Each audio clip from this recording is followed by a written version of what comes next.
الحمدللہ نحمده ونستعینه ونستغفره ونؤمن به ونتوکل علیہ ونعوذ باللہ من شرور انفسنا ومن سیئات اعمالنا من يهده اللہ فلا مضل له ومن يضلله فلا هادی له ونشهد أن لا إله إلا الله وحده لا شريك له ولا نظير له ولا مثل له ولا مثال له ونشهد أن سيدنا وسندنا وشفيعنا ومرشدنا ومولانا وملجانا محمد وبارك وسلم وصل عليه. اعوذ باللہ من الشیطان الرجیم بسم اللہ الرحمن الرحیم والسابقون الاولون من المہاجرین والانصار والذین اتبعوهم بإحسان رضی اللہ عنہم ورضوا عنہ وأعد لهم جنات تجری تحتها الانہار خالدین فیہا ذلک هو الفوز العظیم. وقال النبي صلى الله عليه وسلم اصحابي كالنجوم بأيهم اقتديتم اهتديتم. صدق الله مولانا العظيم وبلغنا رسوله النبي الكريم ونحن على ذلك لمن الشاهدين والشاكرين والحمد لله رب العالمين. اللهم صل على روضة محمد في الرياض وصل على بلد محمد في البلاد وصل على قبر محمد في القبور وصل على جسد محمد في الأجساد وصل على روح محمد في الأرواح. گرامی قدر معزز حاضرین، میرے واجب الاحترام بزرگوں اور عزیز نوجوان ساتھیوں، میں نے آپ کے سامنے قرآن مجید فرقان حمید میں سے ایک آیت کریمہ اور جناب رسول اللہ صلی اللہ علیہ وسلم کا ایک فرمان مبارک تلاوت کیا ہے. رب ذوالجلال سے دعا ہے کہ وہ ذات بزرگ و برتر مجھے اس کی روشنی میں صحیح کہنے کی، سمجھانے کی، سمجھنے کی، عمل کرنے کی توفیق عطا فرمائے، اور جو کچھ کہا سنا جائے اللہ رب العزت اسے اپنی بارگاہ میں قبول و منظور فرمائے. میری آج کی مختصر گزارشات کا موضوع اور عنوان سیدنا صدیق اکبر رضی اللہ تعالیٰ عنہ کی عظمت اور منقبت ہے. یہ عنوان ہے، اسی سے متعلق چند باتیں عرض کرنی. اللہ رب العزت صحیح کہنے کی، سمجھانے کی، سمجھنے کی، عمل کرنے کی توفیق عطا فرمائے. سیدنا صدیق اکبر رضی اللہ تعالیٰ عنہ کو صحابہ کرام میں اور جناب رسول اللہ صلی اللہ علیہ وسلم کی نگاہ میں جو مقام اور مرتبہ حاصل تھا وہ کسی اور کو نہیں تھا. آپ صلی اللہ علیہ وسلم کی خدمت میں صبح و شام سیدنا صدیق اکبر رضی اللہ تعالیٰ عنہ حاضر ہوتے اور رات دیر تک آپ صلی اللہ علیہ وسلم کے پاس رہتے. مسلمانوں سے متعلق امور سے متعلق مشاورت ہوتی رہتی. صحابی رسول حضرت عامر بن العاص رضی اللہ تعالیٰ عنہ فرماتے ہیں کہ ایک مرتبہ میں نے آپ صلی اللہ علیہ وسلم سے پوچھا کہ یا رسول اللہ صلی اللہ علیہ وسلم لوگوں میں آپ کو سب سے زیادہ محبوب کون ہیں؟ تو آپ صلی اللہ علیہ وسلم نے ارشاد فرمایا صدیق اکبر رضی اللہ تعالی۔ سیدنا صدیق اکبر رضی اللہ تعالی عنہ آپ صلی اللہ علیہ وسلم کو اگر کبھی کوئی ایسی ناگواری پیش آتی تو سیدنا صدیق اکبر رضی اللہ تعالیٰ عنہ جب آپ صلی اللہ علیہ وسلم سے بات فرماتے تو آپ صلی اللہ علیہ وسلم خوش ہو جاتے۔ صحابہ اکرام رضوان اللہ علیہم اجمعین فرماتے ہیں کہ ایک دفعہ خلاف عادت آپ صلی اللہ علیہ وسلم سے آپ صلی اللہ علیہ وسلم صبح سے رات تک شام تک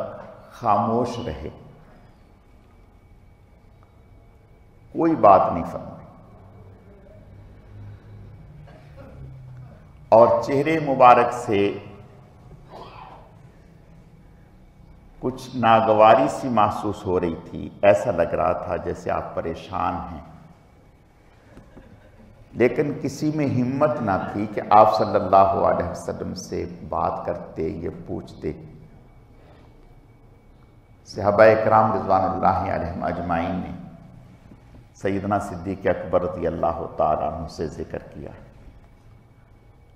سیدنا صدیق اکبر رضی اللہ تعالیٰ عنہ نے شام میں رات میں آپ صلی اللہ علیہ وسلم کی خدمت میں درخواست کی، یا رسول اللہ صلی اللہ علیہ وسلم، آج آپ صبح سے رات تک خاموش رہے، کوئی بات نہیں فرمائی، کیا کوئی ایسی پریشانی لاحق ہو گئی؟ آپ صلی اللہ علیہ وسلم نے ارشاد فرمایا کہ اللہ تعالیٰ کی طرف سے مجھے میرے بعد آنے والے حالات مجھے بتائے گئے ہیں۔ میرے بعد، میری زندگی کے بعد آنے والے وقتوں میں کیا ہونے والا ہے، اللہ پاک نے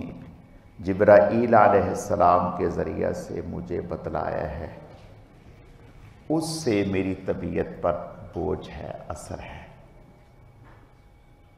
لیکن سیدنا صدیق اکبر رضی اللہ تعالیٰ عنہ کی گفتگو سے آپ صلی اللہ علیہ وسلم کو راحت ملی، سکون ملا۔ تو سیدنا صدیق اکبر رضی اللہ تعالیٰ عنہ بہت ہی عظیم المرتبت تھے۔ 9 ہجری میں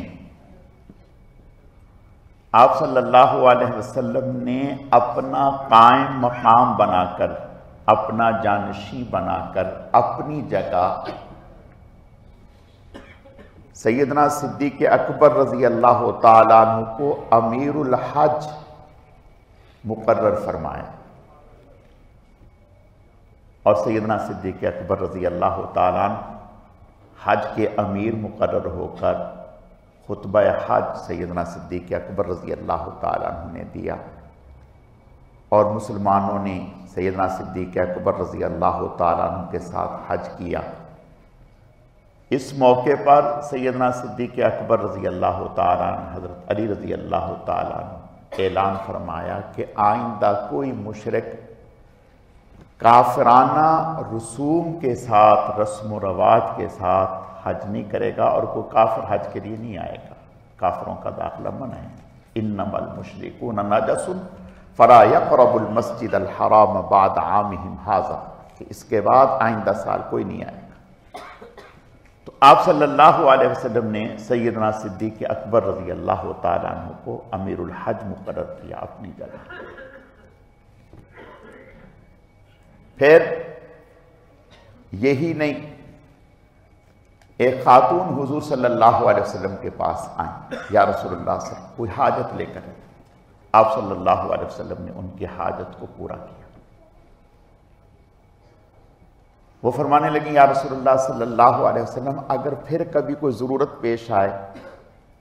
اور میں آپ کی خدمت میں حاضر ہوں اور آپ کو نہ پاؤں آپ سے، آپ نے ارشاد فرمایا اگر میں نہ ملوں، رحلت کی طرف اشارہ تھا، تو فرمایا کہ پھر میرے بعد ابو بکر ہیں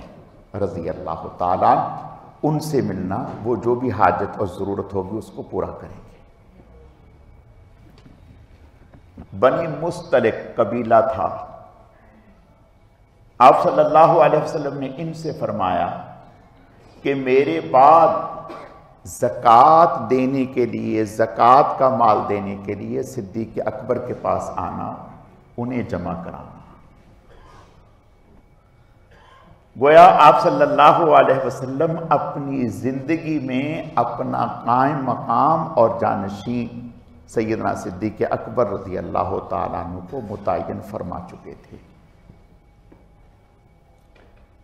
صحابہ اکرام رضوان اللہ علیہم اجمعین کے گھر مسجد نبوی کے دائیں بائیں تھے، مین راستے ان کے دوسری طرف تھے، چھوٹی چھوٹی کھڑکیاں انہوں نے سہولت کے لیے مسجد نبوی کی طرف کھولی ہوئی تھیں کہ اس سے وہ مسجد میں داخل ہو جاتے تھے تاکہ اوپر سے نہ آنا پڑے۔ آپ صلی اللہ علیہ وسلم نے اعلان فرما دیا، فرمایا کہ جتنے بھی لوگوں کے دروازے مسجد میں کھل رہے ہیں سب بند کر دیے جائیں،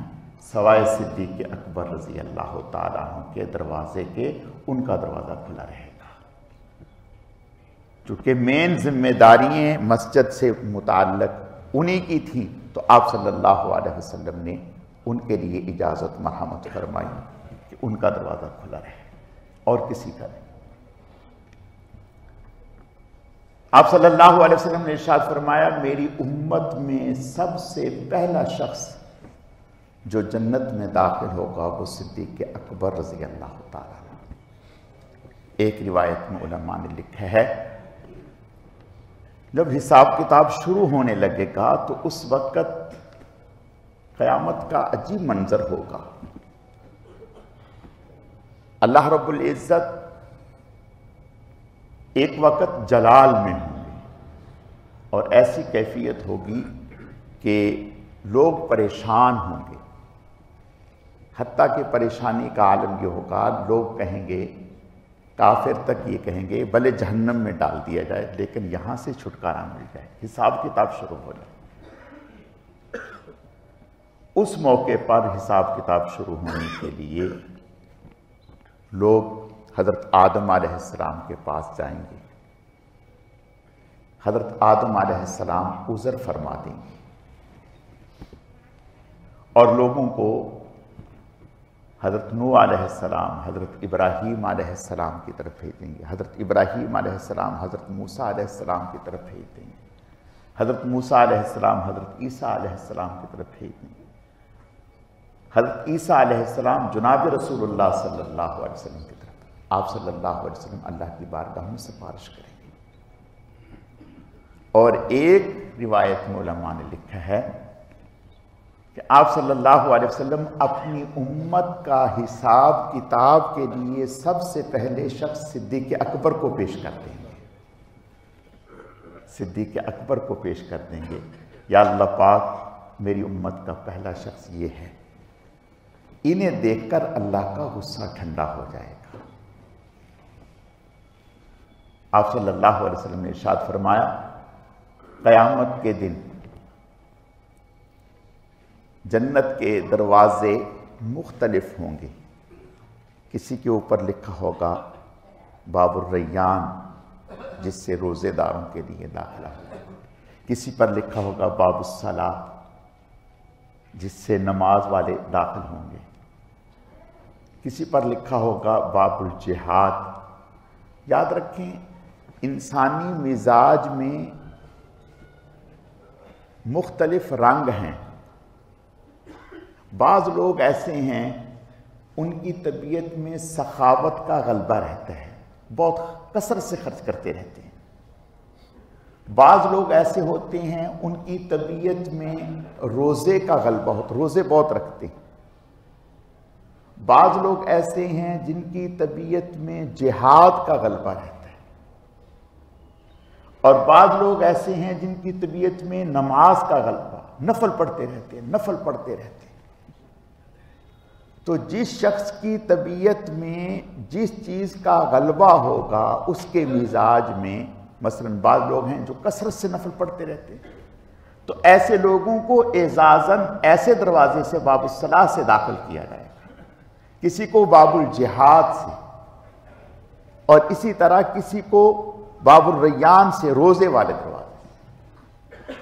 اور کسی کو باب الصدقہ، صدقہ اور خیرات والے دروازے سے۔ آپ صلی اللہ علیہ وسلم یہ فرما رہے تھے۔ سیدنا صدیق اکبر رضی اللہ تعالیٰ عنہ سامنے آئے تو آپ نے ارشاد فرمایا، ابو بکر آپ وہ شخص ہیں کہ جنت کا ہر دروازہ خواہش کرے گا کہ صدیق اکبر میرے اندر سے گزرے۔ جنت کا ہر دروازہ یہ حسرت اور خواہش کرے گا کہ صدیق اکبر میرے اندر سے گزرے۔ گویا سیدنا صدیق اکبر رضی اللہ تعالیٰ عنہ میں جتنے بھی رنگ ہیں سب غالب ہیں۔ نماز کو دیکھیں تو اس کا غلبہ، جہاد کو دیکھیں تو کوئی ایسا نہیں کہ حضور کے ساتھ نہ رہے ہوں، ہر سفر میں حضور کے ساتھ ہیں، ہجرت کے سفر میں حضور کے ساتھ ہیں۔ صدقہ اور خیرات کو دیکھیں تو صحابہ کرام رضوان اللہ علیہم اجمعین میں سب سے زیادہ یہ رنگ اگر کسی میں تھا تو صدیق اکبر رضی اللہ تعالیٰ عنہ۔ روزے کے اعتبار سے دیکھیں، نرم دلی کے اعتبار سے دیکھیں، خیر خواہی کے اعتبار سے دیکھیں تو سب سے زیادہ سیدنا صدیق اکبر رضی اللہ تعالیٰ عنہ میں یہ رنگ تھے۔ تو آپ صلی اللہ علیہ وسلم نے ارشاد فرمایا کہ میں امید کرتا ہوں کہ کل قیامت کے دن آپ ہی وہ شخص ہوں گے کہ جنت کا ہر دروازہ خواہش کرے گا کہ صدیق اکبر ادھر سے گزرو۔ آپ صلی اللہ علیہ وسلم نے ارشاد فرمایا، اللہ پاک جب مجھے معراج پر لے کے گئے تو فرمایا کہ میں جس آسمان سے گزرا تو وہاں ہر آسمان پر میں نے اپنا نام دیکھا، لکھا ہوا پایا، محمد الرسول اللہ، یہ لکھا ہوا پایا۔ فرمایا اس کے بعد صدیق اکبر کا نام لکھا ہوا پایا، ہر آسمان پر صدیق اکبر کا نام لکھا ہوا پایا۔ سیدنا صدیق اکبر رضی اللہ تعالیٰ عظیم المرتبت ہے۔ آپ صلی اللہ علیہ وسلم ایک مرتبہ ایک پہاڑ پر کھڑے ہیں اور اس پہاڑ میں تھوڑی سی حرکت ہوئی، آپ صلی اللہ علیہ وسلم نے اپنا پاؤں مبارک اس پہ مارا اور فرمایا تجھے پتہ ہے تجھ پر ایک نبی ہے، ایک صدیق ہے اور 2 شہید ہیں۔ آپ صلی اللہ علیہ وسلم کے ساتھ حضرت عثمان رضی اللہ تعالیٰ عنہ، حضرت عمر بن خطاب رضی اللہ تعالیٰ عنہ کے ساتھ پہاڑ رک گیا۔ آپ نے ارشاد فرمایا ہر نبی کو اللہ نے 2 وزیر آسمانوں پر اور 2 دنیا پر دیے ہوتے ہیں۔ آسمانوں میں میرے 2 وزیر جبرائیل اور میکائیل ہیں، اور زمین پر میرے 2 وزیر ابو بکر اور عمر ہیں رضی اللہ تعالیٰ۔ حضرت حذیفہ رضی اللہ تعالیٰ فرماتے ہیں کہ آپ صلی اللہ علیہ وسلم نے ایک مرتبہ ارشاد فرمایا، ہمیں صحابہ اکرام کو مخاطب کر کے فرمایا مجھے نہیں معلوم کہ اب مزید کتنا وقت میں آپ میں زندہ رہوں، کچھ پتہ نہیں، اللہ کو معلوم ہے۔ فرمایا میرے بعد 2 کی طرف اشارہ کیا، حضرت ابو بکر صدیق رضی اللہ تعالیٰ اور حضرت عمر بن خطاب رضی اللہ تعالیٰ، ان 2 کی طرف اشارہ فرمایا ان کے حکم کی پیروی کرنا، جو یہ کہیں اس کے مطابق چلنا۔ تو آپ صلی اللہ علیہ وسلم سیدنا صدیق اکبر رضی اللہ تعالیٰ، صحابی رسول ہیں حضرت عبداللہ بن عمر رضی اللہ تعالیٰ، وہ فرماتے ہیں کہ تمام صحابہ کرام میں یہ بات معروف تھی کہ تمام صحابہ میں سب سے پہلا مقام سیدنا صدیق اکبر رضی اللہ تعالیٰ۔ حضرت عائشہ صدیقہ رضی اللہ تعالیٰ عنہ فرماتی ہیں کہ سردی میں سیدنا صدیق اکبر رضی اللہ تعالیٰ نے غسل فرمایا، بس ٹھنڈ زیادہ تھی، اس سے بخار چڑھ گیا، یہ 15 دن تک یہ بخار رہا، 15 دن تک بخار رہا اور طبیعت بگڑتی چلی گئی۔ سیدنا صدیق اکبر رضی اللہ تعالیٰ عنہ نے اندازہ کر لیا کہ شاید اللہ تعالیٰ کی طرف سے میرا وقت آ گیا ہے۔ سیدنا صدیق اکبر رضی اللہ تعالیٰ عنہ پہلے تو علالت میں ہی نمازوں کے لیے تشریف لاتے اور نماز پڑھاتے رہے، جب آنا مشکل ہو گیا تو سیدنا صدیق اکبر رضی اللہ تعالیٰ عنہ نے اپنی جگہ نماز کے لیے عمر بن خطاب رضی اللہ تعالیٰ عنہ کا انتخاب فرما دیا۔ گویا سیدنا صدیق اکبر رضی اللہ تعالیٰ عنہ کی بیماری کے دنوں میں حضرت عمر رضی اللہ تعالیٰ عنہ نماز پڑھاتے رہے، ان کو نامزد کر دیا۔ اور پھر جب بیماری اور بڑھی، سیدنا صدیق اکبر رضی اللہ تعالیٰ عنہ نے مختلف صحابہ کرام کو بلایا، حضرت عبد الرحمن بن عوف رضی اللہ تعالیٰ عنہ کو بلایا، حضرت طلحہ رضی اللہ تعالیٰ عنہ کو بلایا، حضرت علی رضی اللہ تعالیٰ عنہ کو بلایا، حضرت عثمان رضی اللہ تعالیٰ عنہ کو بلایا۔ اکیلے صحابہ کرام کو بلاتے رہے اور بلا کر کے ان سے مشورہ کیا کہ اب مجھے اپنی زندگی کے بارے میں امید نہیں رہی، میں چاہتا ہوں کہ میں اپنی زندگی میں اپنی جگہ کسی کو نامزد کر دوں، اور فرمایا کہ میں عمر بن خطاب کو نامزد کرنا چاہتا ہوں۔ حضرت عثمان رضی اللہ تعالیٰ نے فرمایا بہت اچھا انتخاب ہے۔ حضرت عمر رضی اللہ تعالیٰ نے ظاہر سے زیادہ باطن کے اچھے ہیں، دل آئینے کی طرح ہے۔ حضرت عبد الرحمن بن عوف رضی اللہ تعالیٰ فرمانے لگے سیدنا صدیق اکبر رضی اللہ تعالیٰ عنہ سے کہ عمر بن خطاب رضی اللہ تعالیٰ عنہ شک کوئی نہیں، بہت اچھے ہیں، لیکن طبیعت میں سختی ہے، وہ کس طرح سے لوگوں کو لے کے چلیں گے؟ سیدنا صدیق اکبر رضی اللہ تعالیٰ عنہ نے فرمایا جب ان کے اوپر اللہ تعالیٰ کی طرف سے ذمہ داری آ جائے گی، آپ دیکھیں گے کہ ان کی سختی نرمی میں بدل جائے گی۔ اور ایسا ہی ہوا۔ سیدنا عمر بن خطاب رضی اللہ تعالیٰ عنہ جب امیر المؤمنین بنے، بس پھر سختی ختم، نرمی طبیعت میں آ گئی۔ تو سیدنا صدیق اکبر رضی اللہ تعالیٰ عنہ حضرت عثمان رضی اللہ تعالیٰ عنہ کو بلایا اور بلا کر کے فرمایا، اپنے حیات میں آخری لمحات میں ایک وصیت نامہ لکھوایا، اس میں حضرت عمر رضی اللہ تعالیٰ عنہ کو نامزد فرما دیا، اور پھر اپنے خادم سے کہا کہ یہ پڑھ کر کے لوگوں کو، صحابہ کرام کو جمع کیا، پڑھ کر کے سنایا گیا، اور سیدنا صدیق اکبر رضی اللہ تعالیٰ عنہ نے فرمایا لوگوں سے کہ میں اللہ کی بارگاہ میں یہ کہہ دوں گا جا کر کے کہ یا اللہ پاک، روئے زمین پر مجھے جو سب سے اچھا نظر آیا میں اس کو نامزد کر کے آ گیا۔ اور حضرت عائشہ صدیقہ رضی اللہ تعالیٰ عنہ سے فرمایا کہ میرے مال میں فلاں فلاں چیزیں ہیں، نظر ڈالو کہ ہمارے گھر میں بیت المال کا کیا ہے۔ تو پتہ چلا کہ بیت المال کی 2 اونٹنی ہیں اور 2 غلام ہیں، ایک لونڈی ہے، یہی کل چیز بیت المال کی ہے۔ سیدنا صدیق اکبر رضی اللہ تعالیٰ نے فرمایا جیسے ہی میرا انتقال ہو یہ عمر بن خطاب کے پاس بھیج دینا، اور اپنی کہا کہ میرے ذمے پورا مال اللہ کے راستے میں خرچ کر دیا، پورا مال۔ فرمایا کہ میرے ذمے بیت المال کے 6000 قرض ہیں میرے اوپر، میرے انتقال کے بعد میری فلاں جگہ ہے، اس کو بیچ کر کے بیت المال کا یہ قرض واپس لوٹا دینا۔ اور صاحبزادی سے کہا کہ جیسے ہی میرا انتقال ہو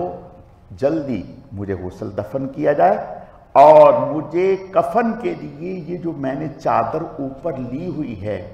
اسی کو کفن کے لیے استعمال کر لینا، یہ پھٹی ہوئی تھی، پرانی تھی، بہت سیدھا تھی۔ حضرت عائشہ صدیقہ رضی اللہ تعالیٰ عنہ رونے لگی، یا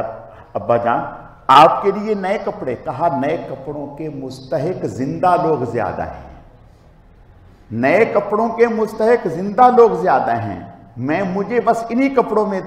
وہ کر دیا ہے۔ پیر کے دن شام میں سیدنا صدیق اکبر رضی اللہ تعالیٰ عنہ کا انتقال ہوا، اور حضرت عثمان رضی اللہ تعالیٰ عنہ، حضرت طلحہ رضی اللہ تعالیٰ عنہ، حضرت عبد الرحمن بن سیدنا صدیق اکبر رضی اللہ تعالیٰ عنہ، اور ایک اور صحابی حضرت عمر بن خطاب رضی اللہ تعالیٰ عنہ،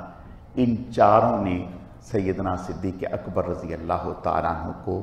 آپ صلی اللہ علیہ وسلم کے پہلو میں قبر میں اتارا۔ تو اللہ پاک نے سیدنا صدیق اکبر رضی اللہ تعالیٰ عنہ کو ایسا مقام عطا فرمایا کہ زندگی میں اللہ کا صدیق اکبر کو سلام آیا۔ میرے عزیزو،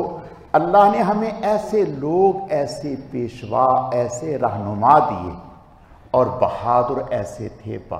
ایسے تھے کہ عمر بن خطاب رضی اللہ تعالیٰ عنہ سمجھتے تھے کہ میں بہادر ہوں، لیکن کہتے تھے کہ صدیق اکبر مجھ سے بہت آگے ہیں، صدیق اکبر ہر اعتبار سے مجھ سے آگے ہیں۔ اللہ پاک نے ہمیں ایسے بڑے دیے، رہنما دیے، خلیفہ دیے، اسلام کی بنیاد دیے۔ میری عزیزو، ہماری کامیابی اسی میں ہے کہ ہم ان کی زندگی کو اپنے لیے مشعل راہ بنائیں۔ جیسے انہوں نے زندگی گزاری ہے، اسی طریقے کو ہم لے کر کے چلیں۔ انشاءاللہ اگر ہم یہ آپ کی زندگی کو حکومت میں، انفرادی زندگی میں، اجتماعی زندگی میں آپ کی اقتداء کریں گے، پیروی کریں گے، رب کریم ہمیں دنیا میں بھی عزتیں عطا فرمائیں گے، آخرت میں بھی کامیابی نصیب فرمائیں گے۔ اللہ رب العزت سمجھنے کی، عمل کرنے کی توفیق عطا فرمائے۔ جن